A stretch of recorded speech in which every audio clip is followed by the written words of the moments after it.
Olá, meu nome é Marcelo Leite, eu sou professor doutor em língua portuguesa e eu atuo na área de legislação e gestão de ensino desde 2001.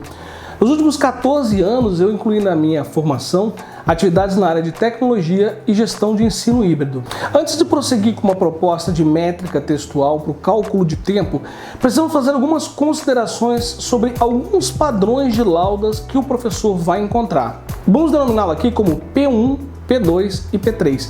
Essas denominações vão levar em conta aspectos de diagramação dos tipos de textos mais comuns com que a gente lida no dia a dia. Vamos lá então? Depois da vinheta.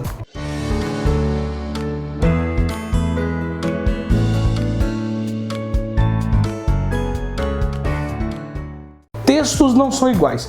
E isso cria um universo de possibilidade para a gente entender que não dá só para a gente se basear no número de palavras que um texto tem. Temos que levar também em conta o grau de complexidade, isso é a complexidade estrutural, o nível do aluno, a complexidade do tema que nós estamos lidando. Marcelo, mas não podemos reduzir a aprendizagem a números, porque o aluno tem tempo diferente, porque ele se desumaniza. Eu sei. E ninguém está dizendo nenhuma dessas coisas. O que nós estamos fazendo é propondo uma referência para ajudar o professor. Ah, mas eu não quero referência, porque isso, porque aquilo, porque para mim é engessar o ensino, porque mecaniza, porque precariza e tal. Beleza, tudo bem de novo. Mas voltemos ao texto. Quando se fala de texto, precisamos considerar variáveis muito específicas que podem ser tratadas a partir do momento que temos um padrão de diagramação como um ponto de partida, ou seja, uma lauda padrão. Quando eu falo isso em conferências, sempre tem uma alma cebosa que intervém dizendo: então quer dizer que o tempo que eu gastaria lendo Hegel é o mesmo tempo que eu gastaria lendo um editorial de jornal?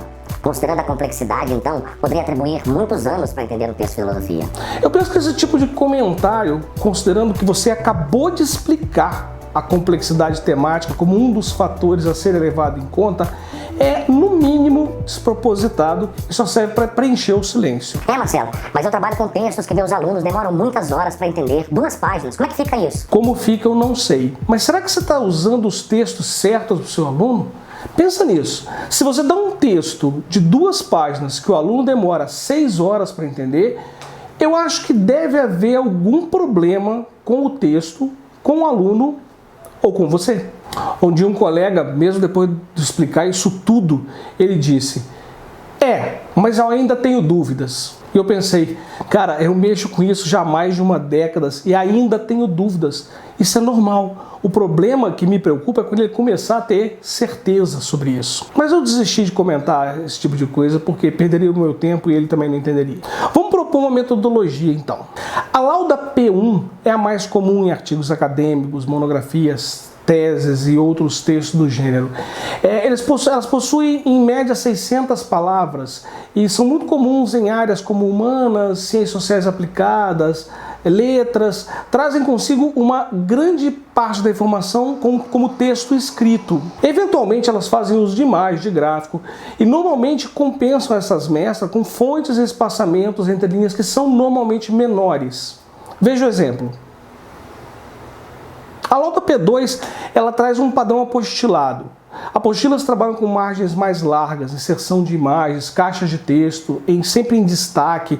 Enfim, a dinâmica visual é completamente diferente de um artigo científico, por exemplo. Na maioria das vezes, esse padrão apostilado apresenta por volta de 400 palavras, mais as áreas brancas, mais recursos gráficos. São textos de uma leitura mais rápida e eles demandam, em média, 3 minutos de leitura mecânica. Eu enfatizo sempre que o professor deve considerar o grau de dificuldade do texto para ponderar sobre a estimativa de tempo. Não existe nada absoluto nessa questão. Tudo é muito novo, tudo é muito experimentação. Veja o exemplo do texto. E finalmente os textos P3, também denominados laudas atípicas, porque elas trazem um padrão que não se apega aos padrões anteriores. São muito comuns esses padrões P3 nas áreas de exatas, porque eles contêm gráfico, demonstrativo, fórmula, equação e às vezes pouco texto para ler. Nesse tipo de texto, o professor deve ter a sensibilidade de avaliar o tempo de assimilação em função da complexidade do tema, que pode variar de 3 a 4 minutos num primeiro contato de leitura com a página. Aqui, diferente da leitura no P1 e no P2, a gente não atribui uma terceira leitura, mas vamos compensar no tempo de exercício, uma vez que o processo de assimilação do aluno é verificado mais claramente nessa circunstância. Para início de conversa, consideremos a relação mínima de meio. Uma página de 4 minutos pode ser entendida como 8 minutos, pois o primeiro contato de 4 minutos equivale à metade do tempo de contato inicial. Sendo assim, para cada leitura de uma página de conteúdo teórico de 8 minutos, só comprovaremos a sua eficácia com um exercício que equivale a 3 vezes esse tempo. Aí voltamos à regra do terço. Por exemplo, uma página de conteúdo teórico que dedico 8 minutos em meu programa apresentará o cálculo de um exercício de 24 minutos por exercício. Se colocarmos 4 exercícios, teremos uma estimativa de 96 minutos. E assim por diante. Uma vez definido esse tempo inicial, a gente aplica a regra do terço, a mesma aplicada nos outros casos. A questão é que o conteúdo da área de exatas, ele pede muito mais exercício no processo de percurso da curva de aprendizagem. E isso não pode ser mensurado somente com o entendimento da leitura. É realmente necessário esse feedback das atividades. Uma estratégia interessante nesse tipo de conteúdo é a gente aliar textos com vídeos, videoconferência, aula presencial no sistema híbrido, como uma solução demonstrativa de problemas.